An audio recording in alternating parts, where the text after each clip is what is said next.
ఏమంటున్నావు ముని? కృష్ణమూర్తి చాలా మంచోడు, పైగా మనూరోడు. మనూరికి మంచి చేయాలని అతనికి ఉంది. పైనుంచి డబ్బు రాకపోతే అతను మాత్రం ఏం చేస్తాడు పాపం? ముని, నీకు కావాలంటే చెప్పు. ప్యానాలు ఇవ్వటానికైనా ఈ ఊరి జనం సిద్ధంగా ఉన్నారు, కానీ ఆ కృష్ణమూర్తి మాట్లాడడానికి సిద్ధంగా లేరు. ఆడి మాటని మోసపోయింది సావదా?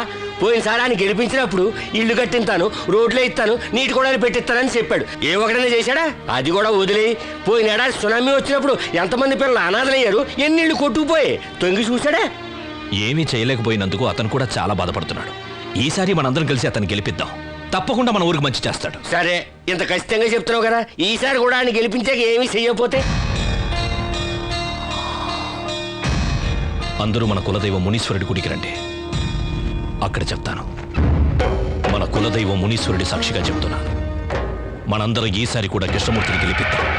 గెలిచిన తర్వాత కూడా అతని ఊరికి ఏమీ చెయ్యకపోతే నేను నా కూతురు ఈ ఊరు వదిలి వెళ్ళిపోతాం. ఇది ఈ మునీశ్వరుడి మీద ఒట్టు.